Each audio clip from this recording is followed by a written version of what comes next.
Okay. All right. Good. Hello, everyone. Welcome to Sunday night.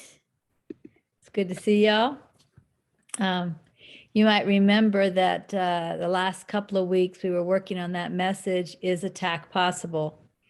And then I invited you all to bring any questions you wanted to ask about that tonight.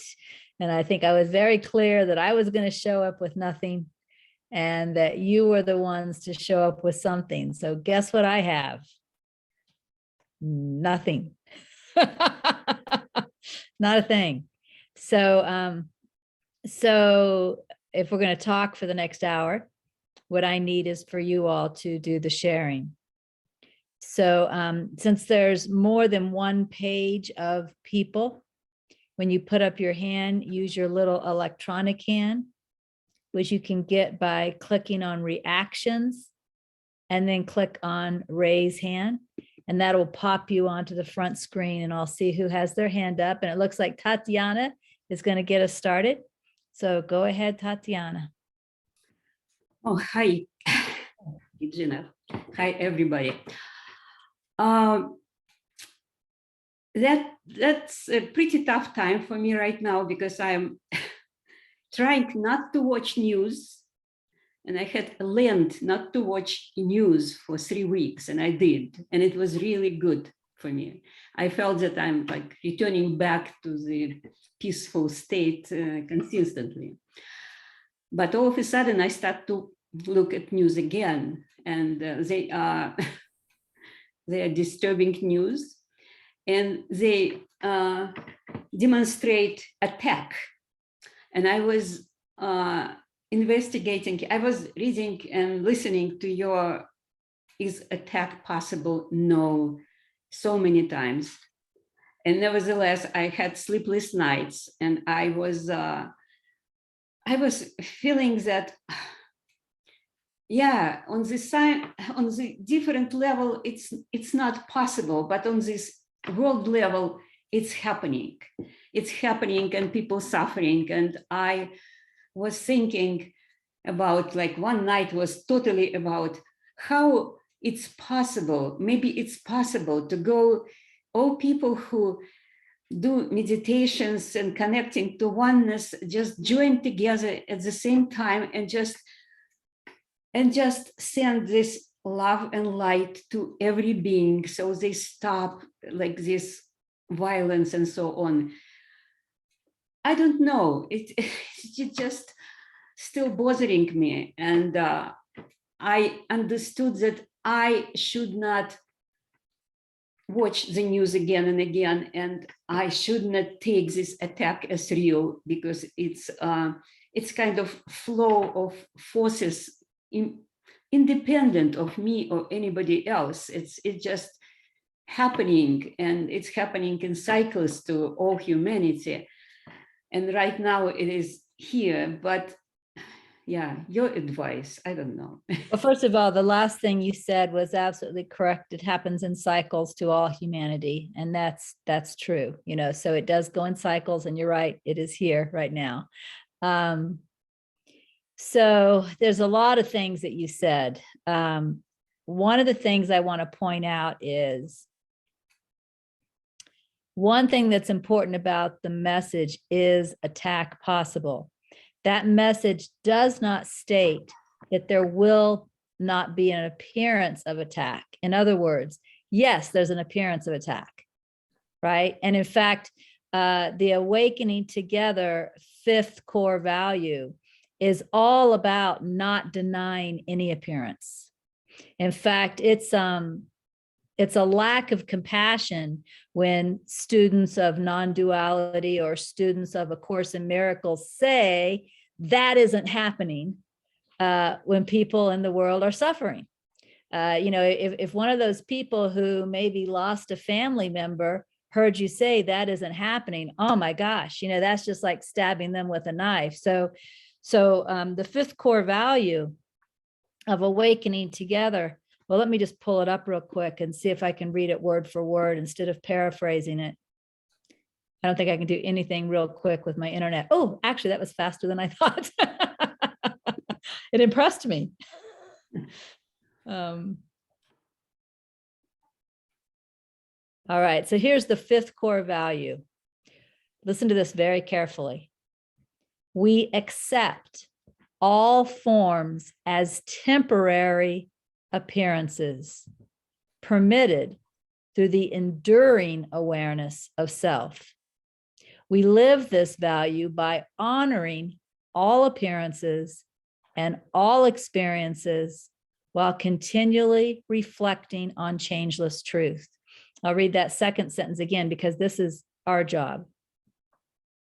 We live this value by honoring all appearances and all experiences while continually reflecting on changeless truth. So what this means is if you at any time meet someone who perceives they have been attacked, you have compassion for them. And if there's anything you're drawn to do to help them, you help them. It may fall to you, it may not fall to you, but we don't pretend like these appearances and these experiences aren't happening in the world, because they are, right? Because they are. However, what we also have to do is remember why they're happening in the world. This is what's really important. They're happening in the world because we are not mere people, none of us. They're happening in the world because we are at that level creator. And as we dwell on thoughts of attack, which include just judgments of our neighbor in our mind, right? As we dwell on thoughts of attack, that's the energy that goes out into the world and paints these pictures and creates these cycles. So we actually want to, without guilt, take responsibility for the appearance. Ramana Maharshi said, the greatest service you can render the world is your own self-realization. And of course, in Miracles says, the miracle worker's sole responsibility is to accept the atonement for himself. These two sentences from what appear to be completely different sources are saying the same thing. So we don't pretend like it's not there. We don't even have to avoid looking at it. I watch the news some days, other days I don't. It just depends on, really who I'm with. When I'm with Ron, he doesn't watch the news, so I don't watch it. If I'm with Mom, she does watch the news, so I do. So it really depends on who I'm with as to whether I see the news or not. But when I watch the news, I see what's going on in the Ukraine. And I have compassion for that experience. But I also remember what I am, and I choose not to attack anyone in my mind because I don't want to add to that energy. Yeah. Right? So that's really it. We don't have to deny the appearance. The appearance is there. And in fact, we honor the fact that the appearance is there by remembering how it came about and by taking our responsibility as the third principle of God, as the creator, to do our best to stay in peace, to stay in remembrance, to let go of attack thoughts, right? Now, sometimes what happens first is upset. Remember, I think I told you guys the story. I'm pretty sure I did, the story about when that one pilot was put in a cage by ISIS and lit on fire. And I cried for 2 hours. What was so funny about that is it was the ego in my mind telling me, you're supposed to be at peace, right? That was the ego. There was a judgment in that, you're not a very good spiritual student because you're supposed to be at peace. I wasn't at peace. So at that point, what I did was I practiced rest, accept, and trust. And the accept and rest, accept, and trust can also be allow. I allowed my heartbreak. I allowed my sadness. I did not try to force it away into some fake, I'm supposed to be at peace. And it's funny because it was through that experience that I had a very genuine healing where something in me decided I don't ever want to be a part of not love again. And because of that experience, because of the day I allowed my heart to be completely broken, I now find it much easier to stay in the position of creator and to stay in the remembrance of how I want to be a part of that creator aspect, how I want to be at peace, how I want to love all, how I do not want to attack. That is actually much easier for me now than it was prior to that broken heart and prior to that healing. So one thing that never works is denial. So it's kind of like, I've always thought to myself that the spiritual path is a little bit like a balance beam. And we want to stay on that balance beam. I think this is often called being centered. But what you want to realize is you can always fall off a balance beam on one side or the other. So there's two ways to fall off this balance beam. One way is going into attacking.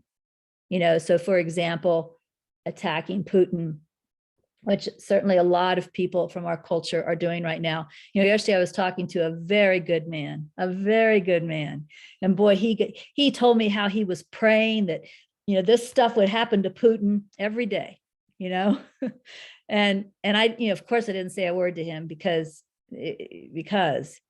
but what I realize is that's not what I want to do, because that's the energy. That's the attack energy, right? He's praying the attack energy. Now, he doesn't know any better, but that's what most people in the world are doing right now. And so those of us who can, we want to stay in the more neutral being love energy. I be love, being love. So one way to fall off that balance beam again is to slip back into the attack. But the other way to fall off the balance beam is denial. Right? The other way to fall off the balance beam is denying what I'm really feeling, what I'm really thinking, what's going on. And I know Anne actually sent me. Anne, are you here? She said she couldn't be here much. She has somewhere else to go. Yeah, I'm here, Regina. You are. And are you able to talk briefly about what you did with your feelings around this? Yes. Well, maybe. I think what I did was feel them. Yeah. And just keep feeling them. Like there was a lot to feel. I wanted to get to the I don't see attack, and that wasn't what was so.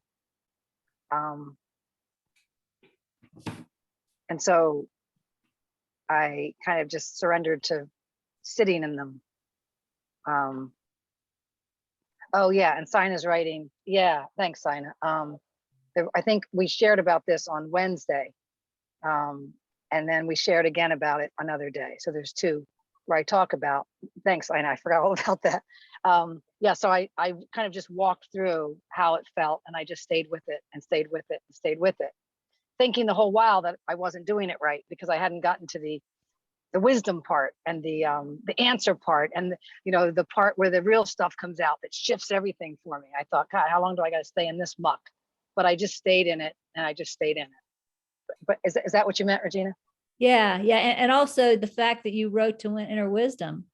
You wrote to your own inner wisdom and asked for clarity. Is that also on these recordings? Yes, I'm sorry. I forgot to say that part. So the being with it was during the writing.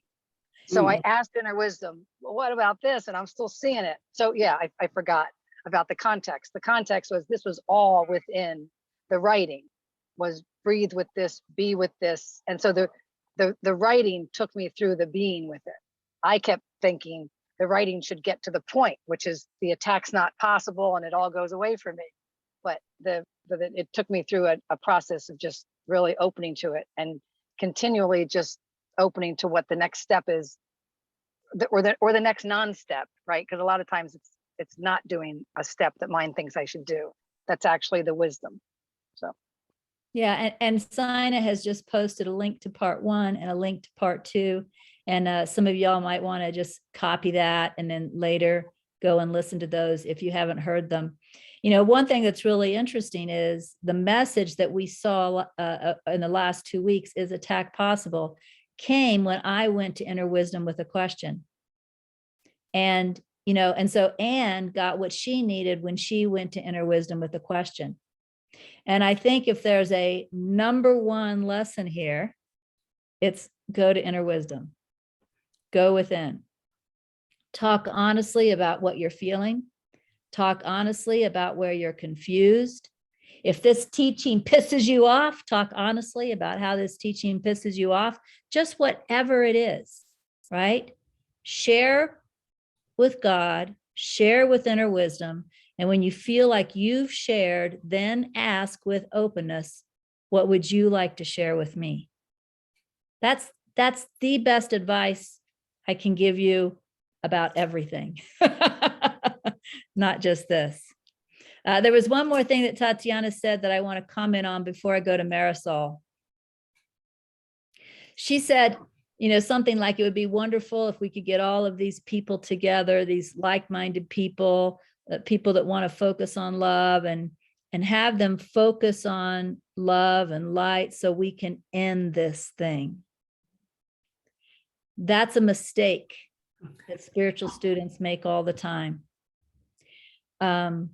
Because what that is doing is saying that attack is real. And I want to end the attack with the power of the mind, right? With the power of love. And again, when I teach this from the Tao, which is my favorite sharing of this, it's as if there's this pendulum, where over here, there's this war going on and we want to end this war. So we all get together and we push, and who knows, maybe the war will end. But then the pendulum just swings right back. Nothing was healed.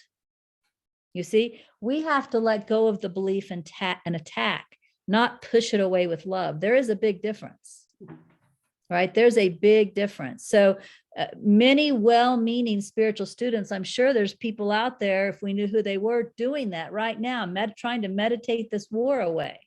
We don't want to meditate the war away. We want to heal the perception and attack and abide as love. When I'm trying to meditate the war away, I'm actually attacking the appearance, you see. Yeah. It's still the same thing. I'm still playing the game.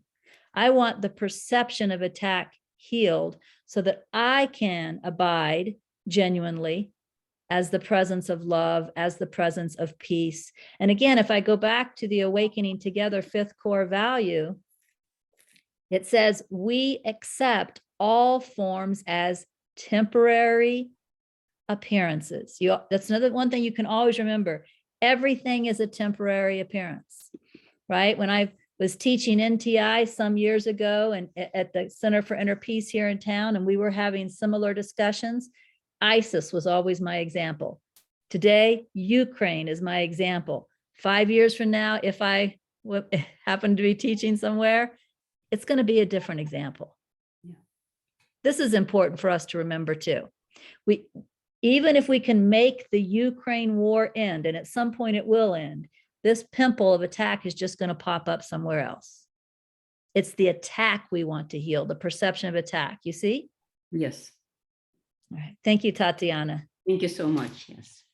All right, Marisol. Hello. So I wrote down this question from last week, and it was about what to do when you're not getting guidance, especially when I feel like many times when I get caught up in a certain loop of suffering and attack, like I'm pretty much stuck in it right now. I have been for the past couple of days, and I asked for help to see it differently, and then nothing comes or changes. There are no answers, just more distorted thinking, believing, and suffering. And then when that happens, then it kind of feeds into the old belief system and rejection that comes up with the thoughts of, oh, well, why isn't Holy Spirit helping me now? Like, what am I doing wrong? I Because understand. Yeah, but what you mean by, I was wondering, I was going to ask what you meant by rejection, but now I understand, rejected by Holy Spirit. right, Yeah. which to me is like the ultimate rejection. And then when that happens, there's a lot of anger that comes up with that, because of, I know it's a lot of triggering stuff from the past. I've done a lot of work on the past. And it just, I get frustrated because I've been putting into practice, because I'm also doing the class that you're doing on the some other, I forgot what it's called, but you're doing it every Monday, Yes. living from a guided life. And I really sat and I was open to what Holy Spirit was guiding me to. And I was like, oh, wow, this is amazing. Like, I felt like I was open to anything. And I know that it wasn't coming from me, that, you know, there was that moment where my mind wanted to tell me, no, this isn't, you're making this up or whatever. But I know when I feel that stillness and that softness in my chest, that it's not coming from me. But there's been a lot of suffering. Like right after that happened, there was a lot of suffering, a lot of things that I was triggered with again. And I'm like, here I am again, Holy Spirit. I'm falling into this old belief system. Please help me see it differently. And it's like nothing. There's just more suffering. And I was just hoping if you could talk a little bit about that, because it's kind of like, I'm getting all emotional. Sorry. It's just Okay. because it's so hard to not fall into believing like you've done something wrong. And I know it's the I am bad belief that's popping up, but it's just been really heavy for the past couple of days. So it would be helpful if you can talk a little bit, like Sure. when you get an answer. Sure. No, I have 3 answers. Hopefully I can get them all out of my mouth before I forget. First of all, I've been through what you're going through. You know, even since I've been, quote, a scribe, you know, even since I've started receiving this incredible clarity, I've been through what you're going through, because there would be, you know, these days when this incredible clarity would come through.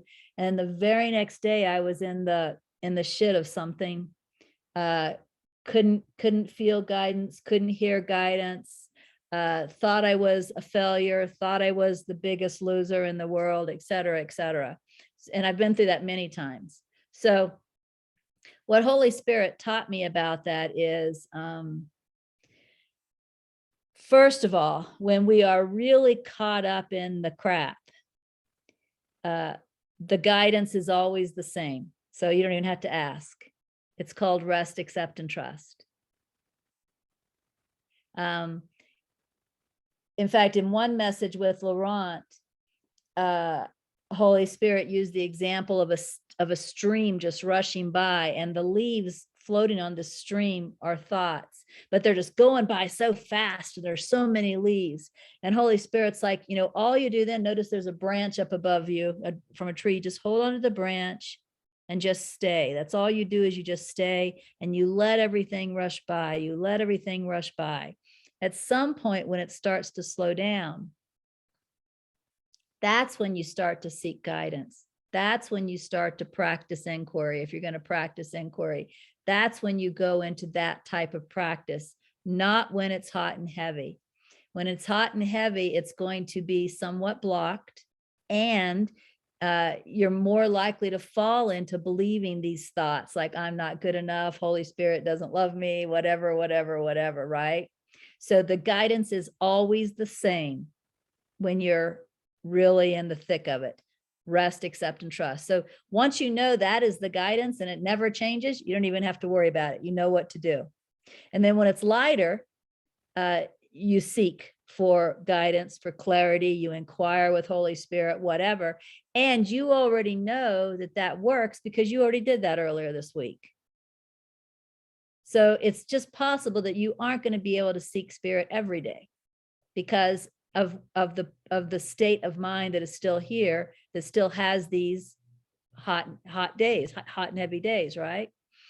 But the other thing Holy Spirit told me to do was to start noticing that this confusion or these depressed times or these whatever it is for you, that they also pass. And start realizing that whenever I'm in the darkness, I know the light is what's coming next. And just know that, because it always does. So I may be in the darkness today, I may be in the darkness for 3 days, but it always passes and the light always comes. And just remember that, stay with that.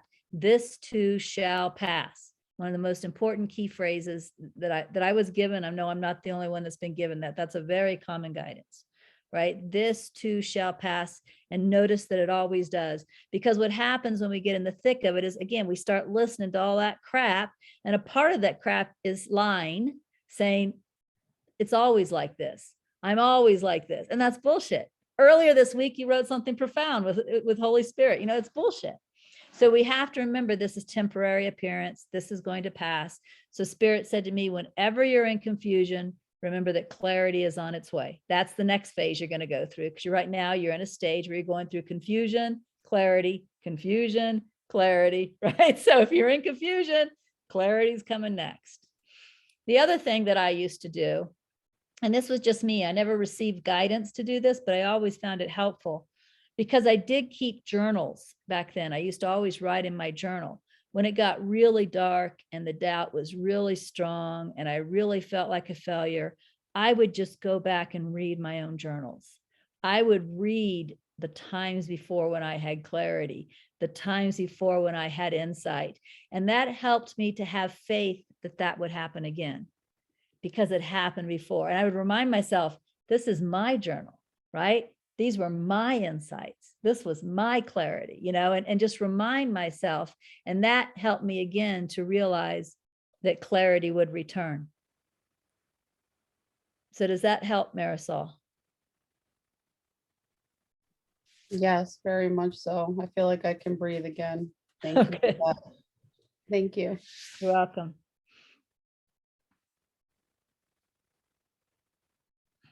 All right, George. Hi, Regina. Thank you for everything. I want to go back to the statement that was made in the last session. This is why you are innocent, that all thoughts come from spirit. And you mentioned that we were like reading from a teleprompter, puppets, that sort of thing. And so what I'm trying to reconcile in my mind is, at some point, we have to select these thoughts and we have to choose higher vibrational or lower vibrational thoughts. And then don't we become responsible at that point? And then if we do, doesn't that negate? You know where I'm going with this, right? Yeah, of course, because my mind used to go there. Okay, help me out then. Make me guilty? Are you laughing at me? I'm laughing at all of us, because, you know, I'm laughing at all of us. And someday you will laugh at all of us too. You just can't help but laugh at foolishness. I mean, you can't, because at some point that's all you see it as. But I do understand, because I did feel the same way. The reason choosing a lower vibrational thought does not make you guilty is because every option that is given, including the lower vibrational thought, comes from our oneness, not just you.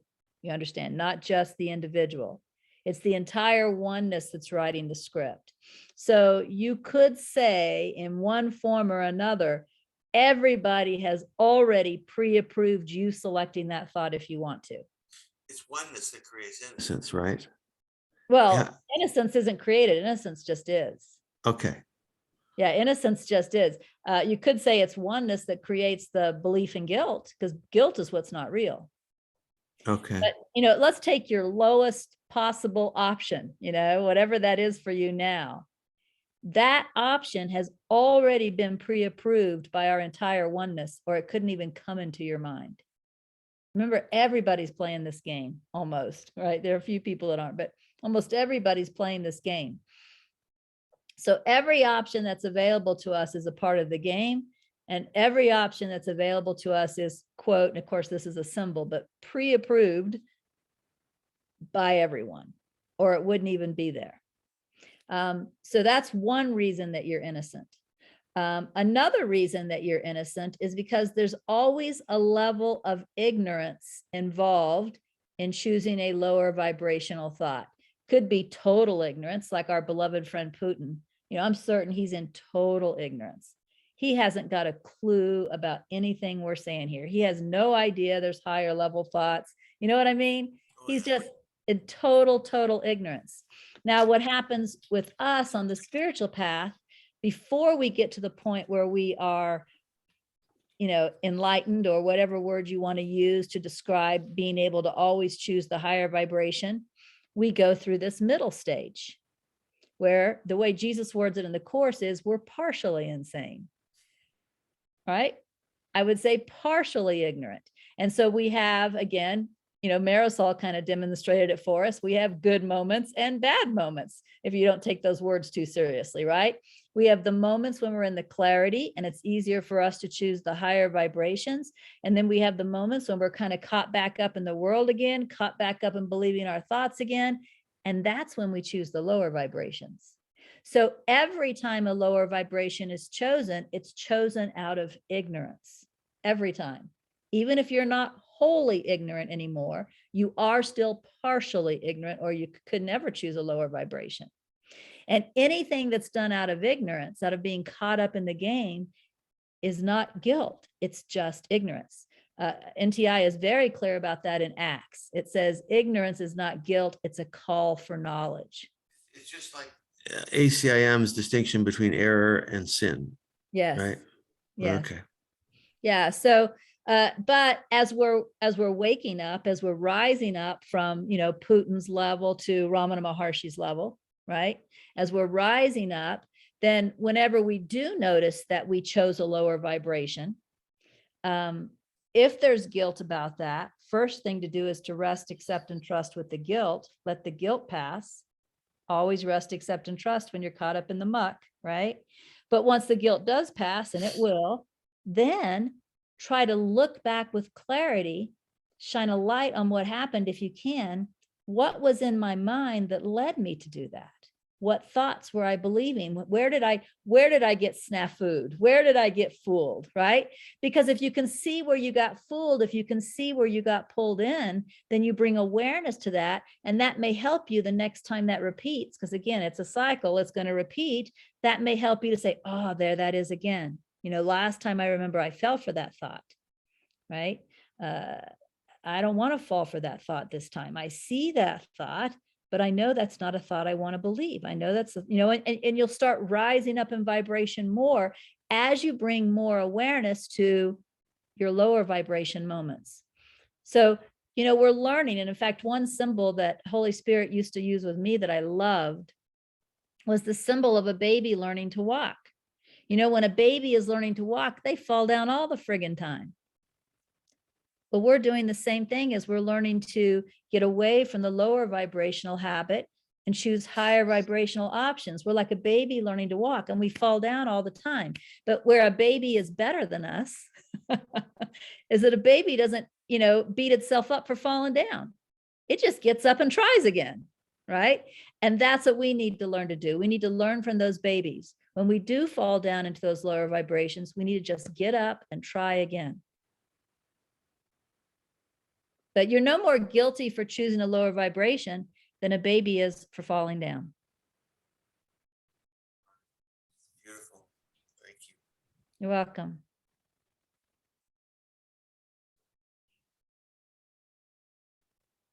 I have another quick question. Okay, nobody else has their hands up, so go ahead. Where did you find the Gunsmoke reruns? Oh, that's a good question. Was it YouTube or Amazon or? No, they're on TV.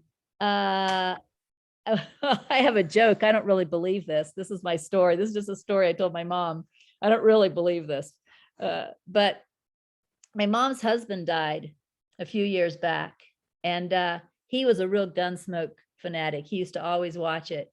And then my mom came here to La Vida and got a condo where she'd stay for like 6 weeks, then go home for 6 weeks. So she came here for 6 weeks and stayed. And then when she went home one night, I don't even remember how, maybe I was just flipping through the channels. I found Gunsmoke and I started watching it. And I started watching like 2 and 3 episodes in a row and I couldn't quit. And I teased my mom and I said, you know, Guy, your husband must have come here with you. But when you went back home, he stayed because I'm just watching Gunsmoke like crazy and I can't quit. But what really happened, I don't know, you know, I just found it by accident. But what really happened was I fell in love with Matt Dillon. And the reason I fell in love with Matt Dillon, and again, he's not perfect either. There are some episodes where he falls into anger. But what I really like watching Matt Dillon is just do his job. I mean, I don't know if you've ever watched him. He just faces what's here. Even if he has to kill somebody in this moment or whatever, he's always like very even and he's just doing his job. And he'll even tell people, you know, don't pull that gun. You know, he tries to stop him and they're like, and he says, then he has to kill him, you know, but I fell in love with his, most of the time, just his evenness, his way of just doing his job, his way of being with, he respects, you know, it's at a time when everybody, you know, hates the savages, they call them, the Indians. He loves and respects the Indians. He loves and respects women when women weren't thought of as much as men. You know, I just fell in love with watching him, and it just felt like a good thing to do before I go to bed at night, to watch Matt Dillon and the way he is. Now, again, occasionally the writers write him a little differently, but most of the time, it's just a wonderful character to spend time with before bed.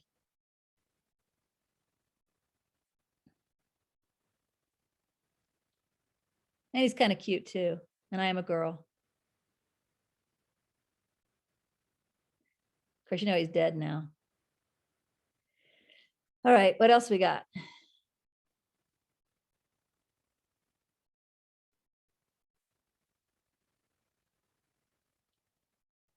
Okay, let's see, Darlana.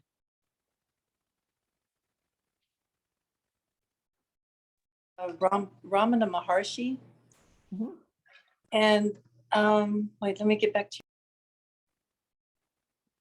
you. Ramana was no, they say that he said, now I know he was an awakened being, and some of what I've read about him is he would point to Arunachala, the mountain, and say, this is my guru, this is Shiva. Yes. Now that always bugged me because of the no hierarchy of illusion thing about the course, that in truth there's no place that's more holy than another. Yes. And so could you break that down for me a little bit? Yeah. Well, you know, he was sent to Arunachala, just like I was sent to Pueblo. You know, he had nothing to do with that. He was sent there.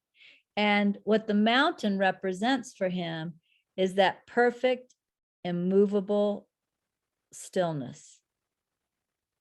Right? That's what the mountain represents for him. And so whenever he refers to Arunachala as his guru, he's really referring to the unmovable stillness. That's just a physical symbol for other people to see.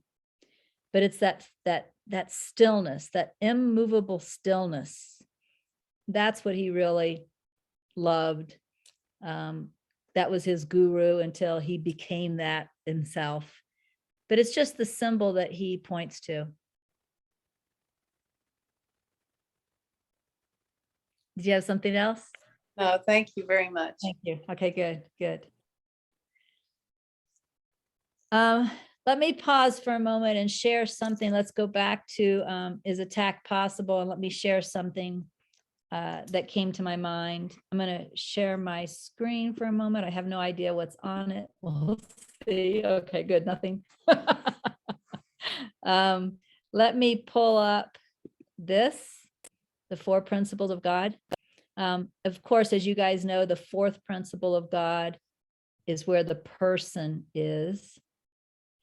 The creative process, or what some people call creator, or some people call creationing, is the 3rd principle of God. When you're practicing the message, is attack possible? You really have to first pull yourself up to the 3rd principle of God and remember that's who you are, at least. I mean, you can go higher, but you have to at least pull yourself up to the third principle of God. In other words, you have to remember, for example, love is giving to spirit through spirit that which spirit requests. You have to remember this process of, if divine attention is on attack, it gets sent out into the world, and the perception of attack arises somewhere, and it also comes back here where I have the opportunity to believe it again.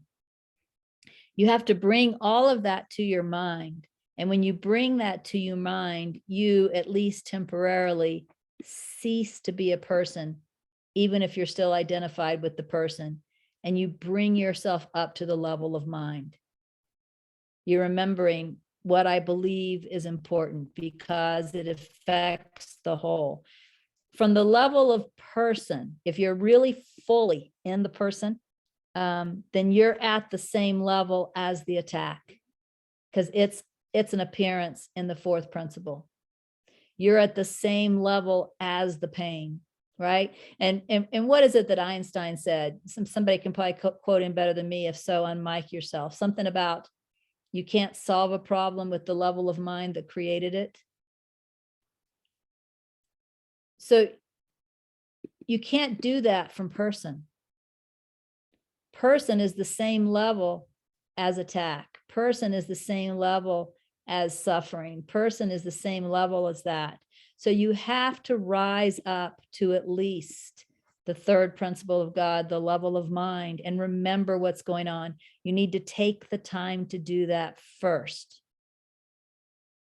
And you don't have to be fully disidentified with person to do that. You can do this, as Joe Goldsmith pointed out once, he called it dying. You can die 1,000 times a day if you have to. You know, you get reborn as the person, and then you die to the person and come back to creative mind. You get reborn as the person, you die to the person and come back to creative mind. You just keep doing it and doing it and doing it.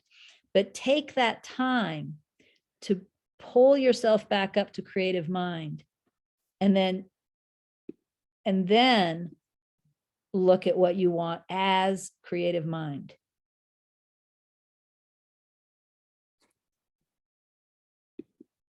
One thing that was interesting for me, and as some of you guys know, I have been listening to all of those old audios. And in fact, just a real quick aside, I have finished the early teachings playlist. So that is done.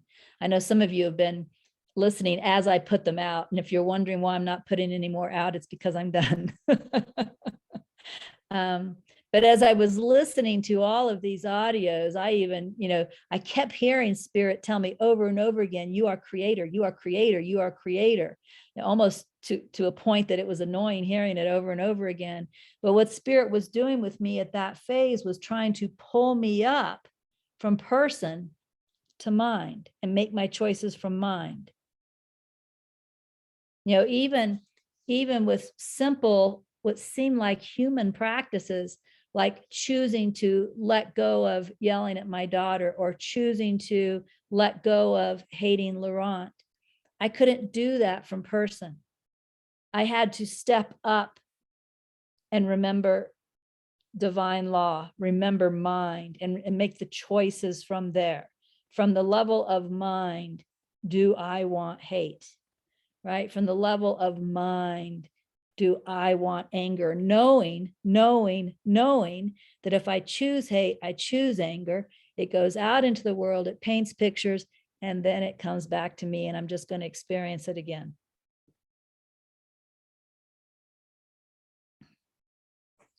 Christy.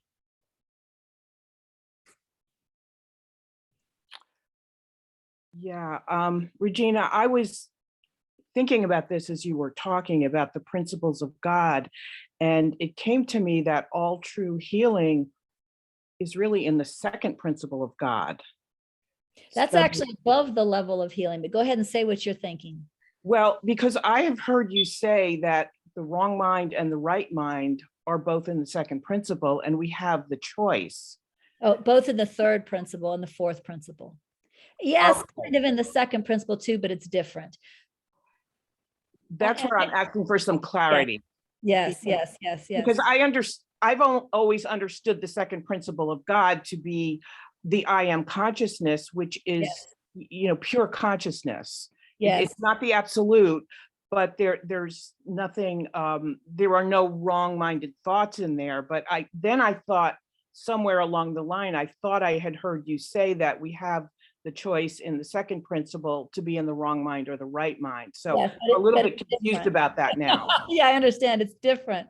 And in fact, one of the things I'm going to do maybe starting next week is look at that a little more, because by going through all of these audios, this is actually a piece of clarity that got even deeper in me. And so I want to come back and share it with you. I already had the clarity, but it's like more clear, if you will, than it was. The lower part of the ego mind, where we get into attack and hatred and blame and jealousy and dishonesty, et cetera, et cetera, et cetera, et cetera, that's all circulating at the third and fourth principle level. When you get above the third and fourth principle level, the wrong mind is still there, but it's much more subtle. I think probably one word that is used to describe it sometimes is grandiosity. It's more the idea, I am God, or I know what's best. This is where people get caught in like healing cycles where they're physically healing others, but that healing cycle keeps them stuck at that level, and they don't ascend to the next level as a result. So there's still an I there. It's a bigger I. It's not a person, but there's still an I there that thinks it knows best, right?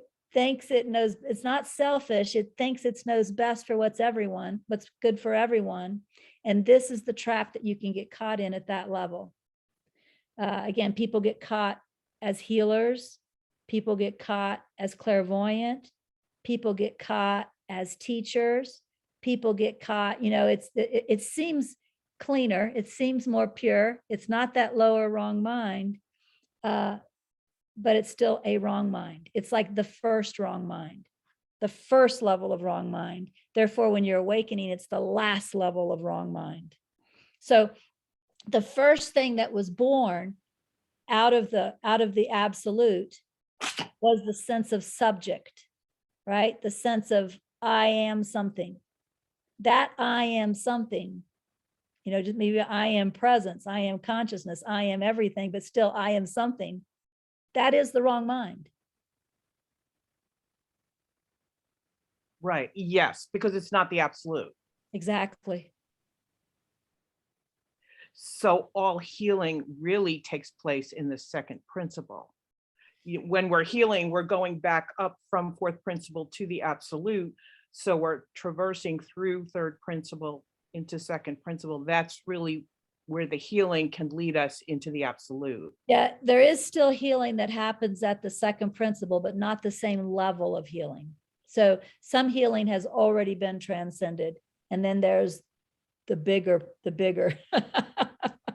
the bigger foundational healing. So for example, one thing that you experience at the second principle of God, you no longer have a personal self-will.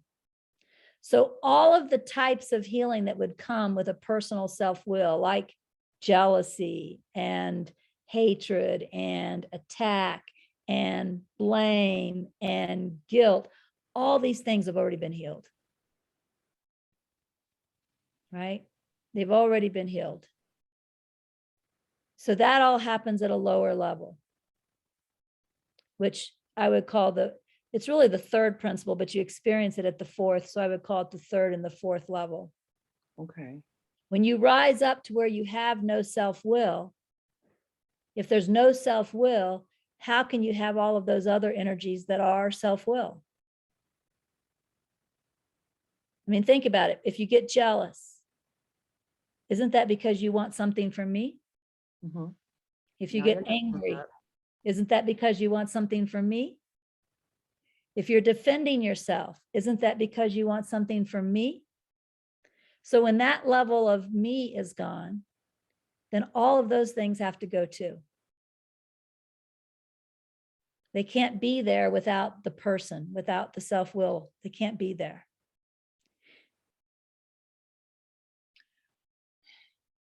So that small sliver of what you called grandiosity that could still be present in the second principle, full healing would heal that also. Yeah. And that's where you are healing. Again, it's, even though I hate to use the word something, I don't know what else to use, but that's where you're healing the I am something, the, I exist. I know. Yeah. I exist as, God, or as consciousness, or as, like it's right. Without really having a knowing that there's still something beyond, or without acknowledging that there's still something beyond. It's kind of an I'm there attitude. Because there's no I, right? Yeah. truth. Yeah. Okay, I thank you. It's almost like there are sub-levels within each principle, or at least the second principle and maybe the third. Yeah. It's almost. Yeah. The I am presence is still the illusion. The Yeah. I am presence is still illusion. And that's what you have to see. And illusion you could equate to wrong mind, because it's not truth. Right? Yeah, yeah. So true healing is healing at the second principle to heal the I. Yeah. And just like I say there's two awakenings, you could say there's two levels of healing. I think that's a good way to say it. There's two levels of healing, just like there's two awakenings. One level of healing takes you to a new level where there's now a new level of healing, but it's much more subtle. It's much more subtle, because so much of those lower energies have been let go. Yeah. Thank you. Thank you. You're welcome. Yeah.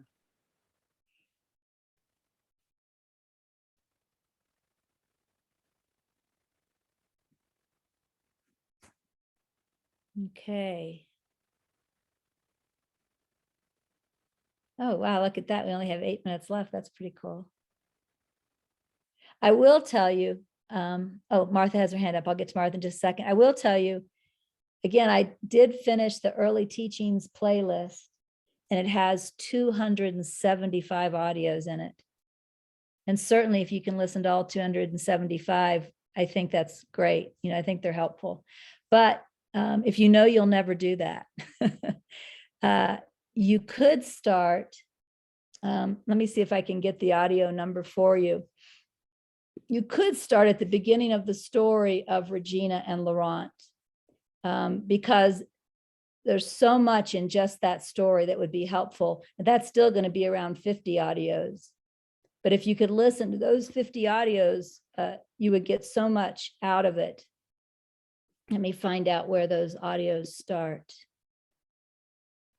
Whoops, I clicked on the wrong. I'm so used to going directly to the long audios because that's what I was listening to. I clicked on the wrong link. All right. So let me scroll down, scroll down, scroll down.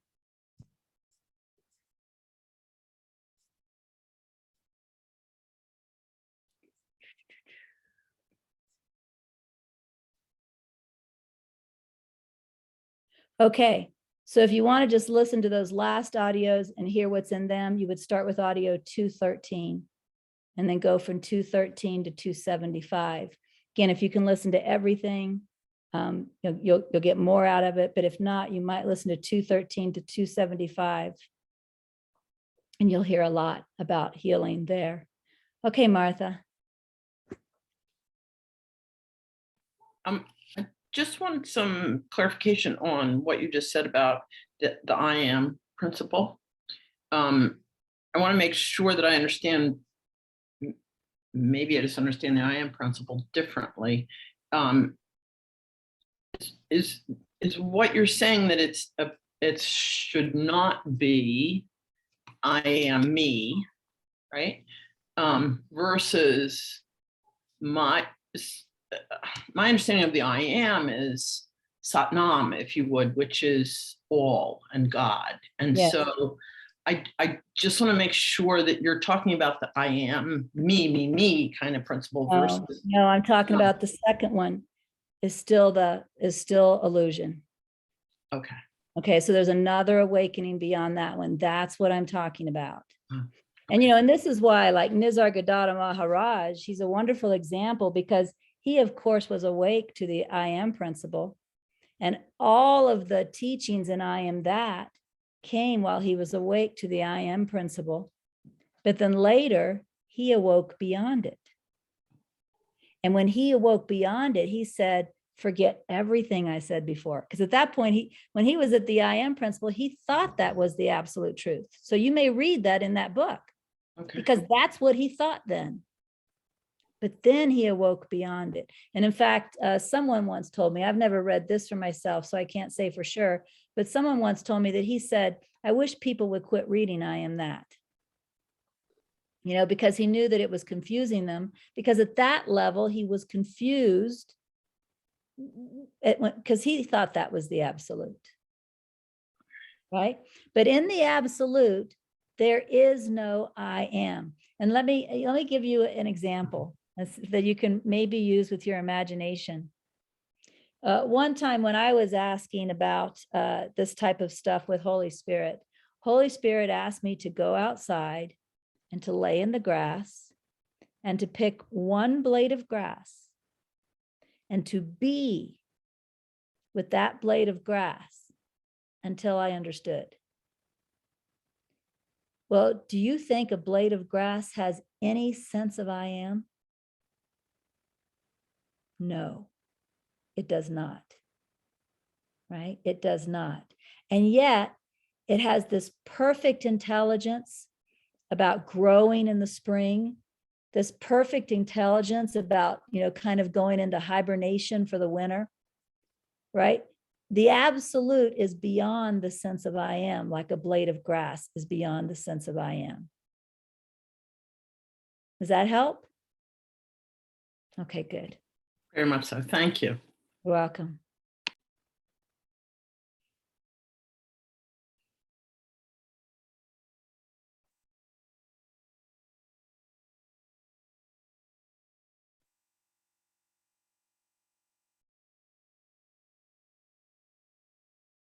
Oh, we only have 2 minutes anyway. So what I'll do is I'll tell you what I'm going to do next week. Next week, we've already looked at 2 different maps of consciousness. One map of consciousness that we have looked at, of course, is the 4 principles of God, which is the one that came to me in 2012 when I was in contemplation of the 7 steps to awakening. Another map of consciousness that we've looked at is this map of consciousness, which came from the Course in Miracles text, which we've gone over, called the levels of consciousness. There are actually 2 more maps of consciousness I want to go over with you. So next week, we're going to start looking at the other one, and that is Dr. David Hawkins' map of consciousness. So we'll start looking at that, and there I'll be able to point out where different levels of healing occur. Right, so that's what we'll look at next week. So I'll bring that and we'll do that. The 4th map of consciousness that I will go over with you when we get there is the one in NTI. There's actually a map of consciousness in NTI. So we'll look at that. And I think, at least for me, it's helpful because these different maps of consciousness are looking at the same thing from slightly different angles. And when you look at it from these slightly different angles, I think you get a lot more clarity about it. At least it was helpful for me. Okay. All right. So I think we have a member meeting next. So I'm going to let go of the mic and I will see you all next week. Bye.